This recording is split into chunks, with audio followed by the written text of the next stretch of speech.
Hi, this is Venkat from VLR training. మనం previous వీడియోలో chat GPT గురించి అలాగే గూగుల్ జెమినీ గురించి చూసాం. ఈ రెండు కూడా జనరేటివ్ ఏఐ టూల్స్. ఇవి LLM based models. Okay, large language models అంటాం. అంటే ఈ చాట్ జీపీటీ ప్రోగ్రామ్ కానీ లేకపోతే గూగుల్ బార్డన్ కానీ ట్రైన్ చేసేటప్పుడు దానికి మాసివ్ అమౌంట్ ఆఫ్ డేటా, చాలా ఎక్కువ డేటాని దానికి ఇన్పుట్గా ఇస్తాం. ఇప్పుడు ప్రీవియస్ వీడియోలో విన్నాం మనం. ఈ చాట్ జీపీటీ 3ని చేసేటప్పుడు నియర్లీ 600 జీబీ ఆఫ్ డేటాని 600+ జీబీ ఆఫ్ డేటాని దానికి ఇన్పుట్గా ఇచ్చి అది సెల్ఫ్గా నేర్చుకునేటట్టు చేసి అది ఆ 600 జీబీ ఆఫ్ టెక్స్ట్ మీద అది నేర్చుకుంది. ఓకే, ఆ మోడల్ అనేది నేర్చుకుంది. 600 జీబీని టెక్స్ట్ డేటాని ఇన్పుట్గా ఇచ్చా. అంటే 600 జీబీ ఆఫ్ టెక్స్ట్ డేటా అంటే అది అంటే ఎక్కడంటే ప్రతి ఇంటర్నెట్లో ఉన్న ప్రతి వెబ్సైట్లో ఉన్న డేటా, మన వికీపీడియాలో ఉన్న డేటా లేదు, మీకు ఏదైనా వెబ్సైట్ ఉంటే ఆ వెబ్సైట్లో ఉన్న డేటాని కూడా దానికి ఇన్పుట్గా ఇచ్చారు. అందుకని అది బాగా నేర్చుకుంది. ఎగ్జాంపుల్ చూసుకున్నట్టయితే మీకు ఒక బుక్ ఇచ్చారు. ఓకే, ఒక బుక్ ఇచ్చి ఆ బుక్ మొత్తాన్ని చదవండి, 1 గంట తర్వాత మిమ్మల్ని క్వశ్చన్స్ అడుగుతామని చెప్పారు. ఓకే, లేకపోతే 1 వారం తర్వాత క్వశ్చన్స్ అడుగుతామని చెప్పారు. మీరేం చేస్తారు? ఆ బుక్ని పట్టుకొని కూర్చుని చదువుకుంటా అర్థం చేసుకుంటా ఓకే, మళ్ళీ పేజీలని అటు ఇటు రిఫరెన్స్లు తీసుకుంటా మీరు బాగా చదువుతూ ఉంటారు. బాగా లేకపోతే ఇంకా 2-3 బుక్స్ ఉంటే ఆ 2-3 ఇక్కడ ఉన్న పాయింట్స్ని ఇంకో బుక్లో ఎలా రెఫర్ చేశారని చూసి హ్యూమన్ బ్రెయిన్ ఈ విధంగానే కదా మనం నేర్చుకున్నది. అలా రెఫర్ చేసుకుంటా పేజీలు వెనక్కి ముందుకు తిప్పుకుంటా పర్ఫెక్ట్గా మీరు ఆ బుక్లో ఉన్న సబ్జెక్ట్ అంతా కూడా బ్రెయిన్లోకి ఎక్కించుకున్నారు. ఓకే, ఇదే ఇక్కడ కూడా జరిగేది ఇదే. మన ఈ జనరేటివ్ ఏఐలో గూగుల్ బార్డ్ కానీ చాట్ జీపీటీలో కానీ అందులో ఉన్న neural networks, artificial neural networks అనుకున్నాం కదా, బ్రెయిన్ స్ట్రక్చర్. సో ఆ ప్రోగ్రామ్ ఏం చేస్తుందంటే మనం ఇచ్చిన టెక్స్ట్ డేటానంతా కూడా అది బాగా రెఫర్ చేసుకుని దాని మీద స్టడీ చేసి బాగా అర్థమయ్యేటట్టు చేసుకుని మొత్తం డేటాని దాని దగ్గర సేవ్ చేసి పెట్టుకుంది. ఓకేనా? ఇప్పుడు మనం చాట్ జీపీటీని క్వశ్చన్ అడిగినప్పుడు దాని దగ్గర ఉన్న డేటా అది పర్ఫెక్ట్గా, సో లోపల మనం క్వశ్చన్ అడగానే దాని లోపల చాలా థింగ్స్ జరుగుతాయి. దానికి ఒక మెసేజ్ పాస్ చేసుకుని అలా మనకి లాస్ట్ ఫైనల్గా అవుట్పుట్ని ఇస్తుంది. ఇక్కడ చాలా కాంపిటేషనల్ పవర్ అవసరం అవుతుంది. మనం క్వశ్చన్ అడిగినప్పుడు కూడా దానికి ఇప్పుడు మనం ఏదైనా క్వశ్చన్ అడిగినప్పుడు మనం బ్రెయిన్ తోటి కాసేపు ఆలోచించి దానికి సమాధానం చెప్తాం. అలాగే ఇక్కడ చాట్ జీపీటీని క్వశ్చన్ అడిగినప్పుడు కూడా, గూగుల్ బార్డ్ని క్వశ్చన్ అడిగినప్పుడు కూడా అది అలాగే ఆలోచించుకుని చెప్పాలి. కానీ మనకి చాలా ఫాస్ట్గా వచ్చినట్టు అనిపిస్తుంది. సో యాక్యురేట్, దానికి ఎంత మంచి ఇన్పుట్ ఆఫ్ డేటాని మనం ఇస్తే అంత మంచిగా మనకు ఆన్సర్లు చెప్తుంది అది. సో బ్యాడ్ డేటా ఇచ్చామనుకోండి, సో మనకి బ్యాడ్ డేటా మన బ్రెయిన్లోకి మనం ఇంజెక్ట్ చేసుకున్నాం అనుకోండి, మనకు బ్యాడ్ రిజల్ట్స్ వస్తాయి. అలాగా ఇది కూడా అంతే, ఈ రోబోట్ కూడా అంతే, చాట్ జీపీటీ కూడా అంతే. దానికి మంచి ఇన్ఫర్మేటివ్ డేటా 500-600+ జీబీ ఆఫ్ డేటాని దాన్ని ఇన్పుట్గా ఇచ్చారు. అది అనలైజ్ చేసుకుని దాని బ్రెయిన్కి ఎక్కించుకుంది. అది ఆర్టిఫిషియల్ నెట్వర్క్స్ ద్వారా అనలైజ్ చేసుకుని హట్ పెట్టుకుంది. సో అందుకని మనకి కరెక్ట్గా ఆన్సర్ అడిగిన వెంటనే కరెక్ట్గా ఆన్సర్ చెప్తుంది అది. అలాగే మనకి ఇప్పుడు ఎగ్జాంపుల్ చూద్దాం. నేను కోటక్ మహీంద్రా బ్యాంక్ని వాడుతున్నాను. అందులో ఆస్క్ కీ అని ఏదో ఉంటుంది. మన యాప్ను ఓపెన్ చేయగానే కనబడుతుంది. మీకు ఏదైనా మీకు క్వరీ ఉండి, లేకపోతే మీరు ఏదైనా క్వశ్చన్ అడగాలనుకుంటున్నారు, అక్కడ హెల్ప్ తీసుకోవాలనుకుంటున్నారు, అక్కడ మీరు టైప్ చేసిన వెంటనే ఆ రోబోట్ అనేది మనకు ఆన్సర్ చెప్పుకుంటూ వెళ్ళిపోతుంది. ఓకే, సో మనం ఆన్సర్ను చూసుకుంటా మనకు అవసరం దాదాపుగా మనం చాట్ చేసినంతసేపు 30% అంటే మ్యాక్సిమం ఇన్ఫర్మేషన్ అది ఇచ్చేస్తుంది. ఆ రోబోట్ ఇచ్చేసి మనకు కావాల్సిన సొల్యూషన్ అది ఇవ్వగలుగుతుంది. లేదు ఇంకా మనకు ఆ సొల్యూషన్ రాలేదంటే అప్పుడు చెప్తుంది ఫైనల్గా మీరు కస్టమర్ కేర్ని కనెక్ట్ చేస్తున్నానని చెప్పి కస్టమర్ కేర్ ఎవరైనా పర్సన్ లైన్లోకి వచ్చి మనకు ఆన్సర్ చెప్తున్నారు. సో ఇదంతా కూడా ఒక జనరేటివ్ ఏఐ అప్లికేషన్. ఇదివరకు ఏమయ్యేది, మనకి ఏదైనా కస్టమర్ కేర్ని కాంటాక్ట్ చేయాలనుకుంటే ఫోన్ నెంబర్ ఉండేది. తర్వాత చాట్ ఆప్షన్ వచ్చిన తర్వాత మ్యాక్సిమం మనం చాట్ చేయగానే ఎవరో ఒక హ్యూమన్ మనకి కనెక్ట్ అయ్యి వచ్చేసి మనకు సొల్యూషన్ చెప్పేవాళ్ళు. ఇప్పుడు ఏమవుతుంది, సో జనరేటివ్ అప్లికేషన్స్ వచ్చిన తర్వాత ఆ చాట్ బాట్లో మ్యాక్సిమం ఎక్కువసేపు ఏదైతే రోబోట్ ఉందో ఆ రోబోట్ ఆన్సర్ చెప్తుంది. మరి దాన్ని ఎలా ట్రైన్ చేశారంటే ఇక్కడ కోటక్ మహీంద్రా బ్యాంక్ ఉంది కదా, దానికి సంబంధించిన వెబ్సైట్లో కంటెంట్ ఉంటుంది కదా, వాళ్ళకి సంబంధించిన ఇన్ఫర్మేషన్ అంతా ఉంటుంది కదా, ఆ డాక్యుమెంట్ని ఏదైతే ఏ ప్రోగ్రామ్ ఉందో దానికి ఇన్పుట్గా ఇచ్చారు. అది ఆ డాక్యుమెంట్ మొత్తాన్ని పర్ఫెక్ట్గా రీడ్ చేసింది. సో అనలైజ్ చేసుకుంది, దాని బ్రెయిన్లో స్టోర్ చేసుకుని మనం ఏదైనా క్వశ్చన్ అడిగినప్పుడు అది తక్కువ ఆన్సర్ చెప్తుంది. ఆన్సర్ లేకపోతే ఆప్షన్స్ ఇస్తుంది. సో ఫైనల్గా మనం ఇంకా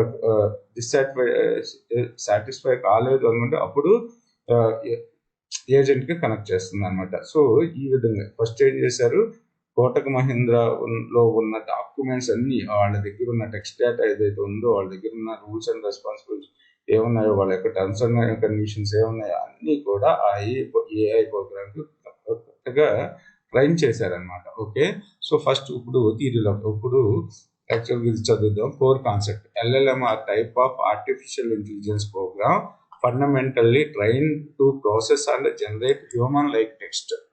They can write different kinds of creative content, translate languages, and answer your questions in informative ways. They can write different kinds of creative content, okay, translate languages, and answer your questions in informative ways. ఇప్పుడు నేను ఈ సైట్లో తెలుగులో కూడా content పెడుతున్నాను. ఇక్కడ ChatGPTని use చేసుకుని, Google bat కానీ యూజ్ చేసుకుని ఉన్న కంటెంట్ని తెలుగులోకి ట్రాన్స్లేట్ చేసి అడగమంటున్నాను, ట్రాన్స్లేట్ చేసి అంటున్నాను. అది ట్రాన్స్లేట్ చేసి మనకి ఇస్తుంది. సో అదే తీసుకొచ్చి ఇక్కడ పేస్ట్ చేస్తున్నాను, అంతే తప్పించి నేను టైప్ చేసింది ఏమి కాదు ఇది. తర్వాత అలాగే ఆన్సర్ ఎవరి క్వశ్చన్స్ చూసాం కదా ప్రీవియస్ వీడియోలో, మనం ఏదైనా క్వశ్చన్ అడిగితే అది కరెక్ట్గానే ఆన్సర్ ఇచ్చింది. So massive training data. So the large in their name refers to the enormous amount of text data they are trained on. This data can include books, articles, code, social media posts, and more. All this information allows them to learn the pattern and nuances of human language. Okay, so దీన్ని train చేసేటప్పుడు massive amount of data, ఎన్ని text బుక్లు ఉన్నాయి అన్ని text బుక్లు ఉన్నాయి దాన్ని ఇన్పుట్గా ఇచ్చేసారు. జస్ట్ లైక్ బ్రెయిన్, మనం ఏదైనా నేర్చుకోవాలంటే ఒక బుక్ ఇచ్చి నేర్చుకోమంటే మనం ఎలాగైతే నేర్చుకున్నామో దీనికి ఒక బుక్ లేదు. కొన్ని నార్మల్గా మన దగ్గర ఒక 1000 పేజీలు ఉన్న టెక్స్ట్ బుక్ ఉంది అనుకోండి, ఆ టెక్స్ట్ బుక్లోని డేటాని మనం ఏదైనా ఒక నోట్ ప్యాడ్ ఫైల్లో సేవ్ చేసి పెడితే అది మా అంటే 3 KBనో 4 KBనో ఉంటుంది అందులో ఉన్న కంటెంట్. సో దీనికి ఎంత ఇచ్చారు, 500+ GB ఆఫ్ డేటా అని ఇచ్చారు. సో 600+ GB ఆఫ్ డేటా అంతే. అంటే ఇన్ని పేజెస్ ఇచ్చారు చూడండి. ఇక్కడ మ్యాసివ్ అమౌంట్ ఆఫ్ డేటా అంటే అన్ని రకాల కంటెంట్. సో హెల్త్ కేర్ గురించి, అన్నిటి గురించి జనరల్ ఇన్ఫర్మేషన్ అంతా ఇచ్చారు. ఇప్పుడు స్పెసిఫిక్ AI టూల్స్ని యూజ్ చేసుకు, ఇప్పుడు కోటక్ మహీంద్రా ఉందనుకో, దానికి మిగతా అన్నీ అవసరం లేదు. వాళ్ళ యొక్క టర్మ్స్ అండ్ కండిషన్స్, వాళ్ళ యొక్క రూల్స్ అండ్ రెగ్యులేషన్స్, వాళ్ళ అకౌంట్ టైప్స్, అసలు వాళ్ళ దగ్గర ఉన్న మాన్యువల్ ఏదైతే ఉందో ఆ మాన్యువల్ అంతా AI రోబోట్కి పర్ఫెక్ట్గా ట్రైన్ చేశారనమాట అక్కడ. Okay, neural networks and transformers. ఇక్కడ బాగా మనం గుర్తుపెట్టుకోవాల్సిన కాన్సెప్ట్ వచ్చేసి transformers. Okay, LLM are built with a type of neural network architecture called transformers అంటారు. Neural network architecture called as a transformers are excellent at understanding complex relationships between words and their context within a sentence. Okay, so మన human brain ఏ విధంగా ఆలోచిస్తుంది, ఇక్కడ మనం న్యూరల్స్ అంటాం కదా, అక్కడ ఆర్టిఫిషియల్ న్యూరల్ నెట్వర్క్స్ని డెవలప్ చేశారు, అంతే తేడా. Okay, what can LLM do? So నాకు LLM చేసే పని అన్నీ తెలుసు. Text generation. LLM can write different kinds of text farmers like poems, code scripts, musical pieces, email, letters. మనం ఈమెయిల్ కూడా క్రియేట్ చేసాం ప్రీవియస్ వీడియో. ఓకే, తర్వాత translation. They can accurately translate between wide range of languages. ఇప్పుడు మీరు గుర్తుపెట్టుకోవాల్సింది ఏంటంటే ఈ generative ఏవైతే ChatGPT ఇలాంటివి ఉన్నాయో ఇవన్నీ కూడా బిగినింగ్ స్టేజ్లోనే ఉన్నాయి. అసలు ఫస్ట్లో నేను ట్రాన్స్లేట్ చేసుకునేవాడిని తెలుగులో, చాలా మిస్టేక్స్ చూపించారు. ఇప్పుడు కొద్దిగా పర్ఫెక్ట్గా ఇస్తుంది ఇక్కడ టెక్స్ట్. ఓకే, సో తర్వాత క్వశ్చన్ ఆన్సరింగ్. సో ఇదంతా కూడా స్టార్టింగ్ ఉండే కొద్ది దీనికి ఫ్యూచర్ భయంకరంగా ఉంటుంది. అది మనకి అర్థమైపోతూ ఉంది వీటిని చూసుకున్నట్టయితే. Okay, question answering. LLMs మనం క్వశ్చన్స్ ఇచ్చాం, అది ఆన్సర్ చెప్పింది. Summarization. They can large piece of text and condense it into the most important points. Okay, దీని మీనింగ్ ఏంటంటే మీరు సో మెనీ అగ్రిమెంట్స్ ఉన్నాయి. మీరు ఒక కంపెనీలో ఒక ప్రాజెక్ట్కి సైన్ చేయాలనుకుంటున్నారు, వాళ్ళ దగ్గర దాదాపుగా సో చాలా అగ్రిమెంట్స్ ఉన్నాయి. అగ్రిమెంట్స్ అన్నింటినీ చదివి అందులో ఏమన్నా లాస్ ఉన్నాయి, అసలు ఏంటి, మీకు ఎల్ఐసి డాక్యుమెంట్స్ వచ్చినప్పుడు ఆ ఎల్ఐసి డాక్యుమెంట్స్ అన్ని పర్ఫెక్ట్గా 1 by 1 చదువుకుంటూ వెళ్ళి మీరు ఫైనల్గా దాని మీద సైన్ చేస్తారు కదా. సో కొంతమంది ఏంటంటే వాళ్ళు ఏదేస్తే దాని మీద సైన్ పెట్టేసి ఇచ్చేస్తారు, కానీ కొంతమంది పర్ఫెక్ట్గా చదువుతారు. సో ఇక్కడ దాదాపుగా బండిల్ ఆఫ్ డాక్యుమెంట్స్ ఉన్నాయి. ఆ డాక్యుమెంట్స్ అన్నిటిని కూడా హ్యూమన్ చదివి అందులో ఉన్న కాన్సెప్ట్స్ అన్ని, లాస్ అన్ని అర్థం చేసుకుని సైన్ చేయాలి. కానీ ఇప్పుడు ఈ జనరేటివ్ AI టూల్స్ వచ్చిన తర్వాత ఆ టెక్స్ట్ డాక్యుమెంట్స్ అన్ని కూడా దానికి టిక్ చేసేస్తే అందులో ఉన్న మెయిన్ ఇంపార్టెంట్ పాయింట్స్ ఏవైతే ఉన్నాయో అవన్నీ సమ్మరైజ్ చేసి మనకి చూపిస్తుంది. ఓకే, ఇంతవరకు 4 రోజులు పట్టే పనిని ఇందులో మెయిన్ ఇంపార్టెంట్ పాయింట్స్ ఏమున్నాయి, అసలు ఏంటి అనేది అది మొత్తం అర్థం చేసుకొని మనకి వితిన్ 2 to 3 అవర్స్లో మొత్తం ఇన్ఫర్మేషన్ మనకి ఇస్తుంది. సో అందులో ఉన్న ఇంపార్టెంట్ పాయింట్స్ అన్ని. ఓకే, తర్వాత వచ్చేసి ఇక్కడ మనకి LLM టూల్స్లో ChatGPT 3 4 వచ్చింది. అలాగే ల్యాండా గూగుల్ AI టూల్, పామ్ అంటే అరచేయి, సో గూగుల్ AI టూల్, అలాగే బ్లూమ్, ఇంకా సో మెనీ AI టూల్స్ మనకున్నాయి, LLM టూల్స్ మనకున్నాయి. Okay, generative AI tools. ఇక్కడ ట్రైన్ చేసేటప్పుడు ఏదైతే టెక్స్ట్ డేటాను మనం ఇచ్చామో అందులో 175 బిలియన్ ఆఫ్ పారామీటర్స్ అనేది సెక్షన్ పొందిందంట. 175 బిలియన్ అదే గూగుల్ నుంచి వచ్చిన LM ప్లామ్ వచ్చేసి 500 బిలియన్ పారామీటర్స్, అంటే సో మెనీ పారామీటర్స్ మీద ఇది సెక్షన్ పొందింది. ఇక్కడ మనకు చూసుకున్నట్టయితే ఇవి మనం ఎలాగైతే ఆన్సర్లు మన ఏదైనా క్వశ్చన్ అడిగినప్పుడు మనం ఏం చేస్తాం, అంటే ఎగ్జాంపుల్ చూసుకున్నట్టయితే మిమ్మల్ని ఏమని అడిగారు, సో ఏదైనా అదే మీరు ఎక్కడ చదివారని అడిగారు. ఓకే, మీరు ఎక్కడ చదివారు, అంటే tell me about our self అన్నారు. అప్పుడు మీరు బ్రెయిన్తో ఒక్కొక్కటి ఆలోచించుకుంటా, hi my name is Venkat, ఇలా చెప్పుకుంటూ వెళ్తాం కదా. ఇక్కడ మనం ఎలాగైతే పదాలను జనరేట్ చేస్తున్నాము మనసుతో ఆలోచించుకుని, బ్రెయిన్తో ఆలోచించుకుని, hi my name is Venkat, ఇలా ఏదైతే ఒక్కొక్క వర్డ్ ఉందో ఒక్కొక్క వర్డ్ని మనం డెలివరీ చేస్తాం. ఒకేసారి సెంటెన్స్ అయితే బ్రెయిన్ ఆలోచించలేదు.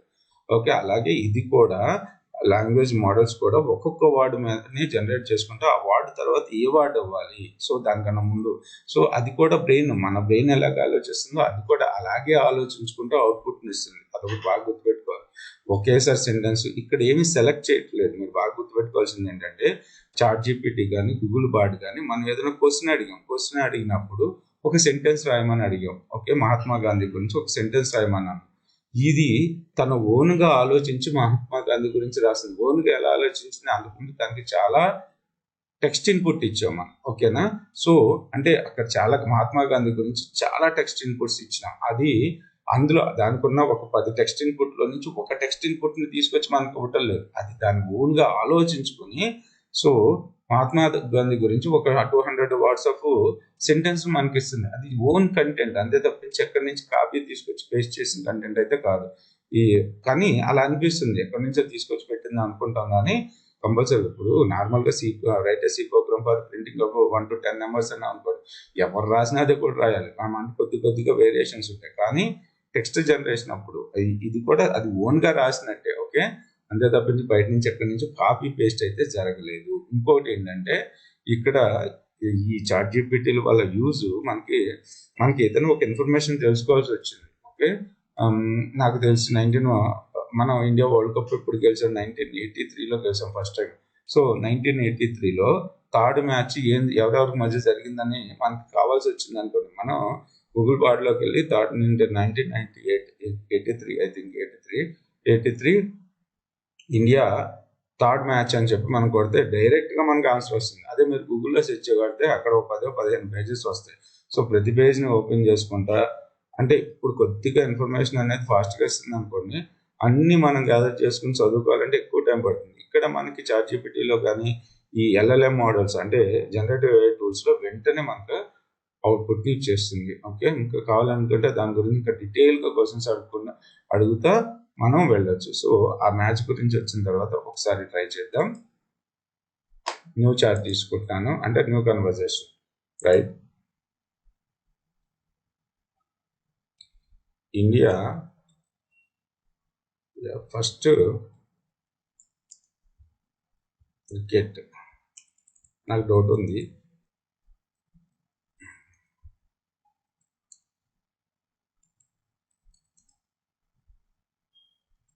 సో నేను ఇంగ్లీష్ వీక్ కొద్దిగా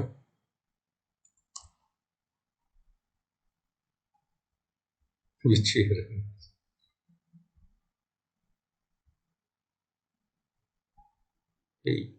మనం అడిగిన క్వశ్చన్ రాంగ్.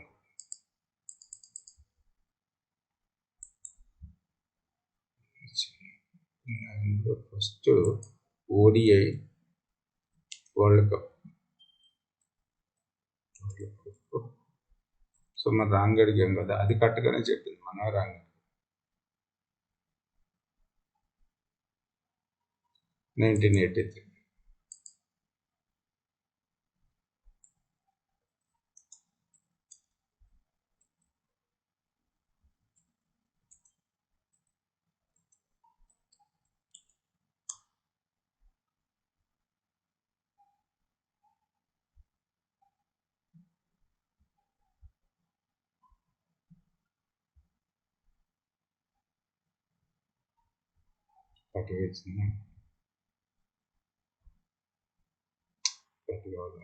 కానీ ఇవ్వాలి, మనం అడగడం రాంగ్ అడిగాం.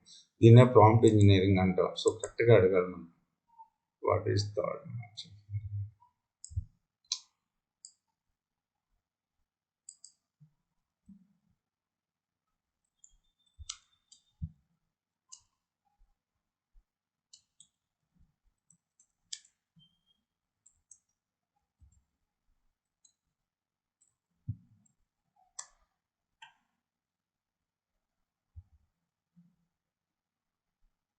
కొద్దిగా ఓల్డ్ డేటా కదా.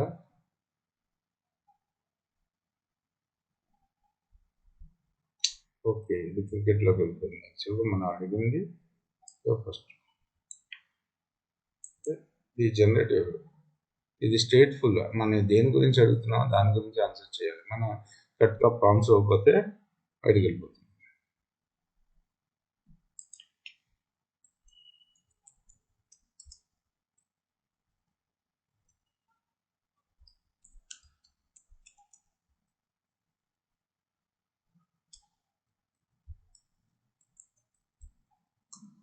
బాగుంటుంది, కరెక్ట్గా అడగాలి మన కోసం.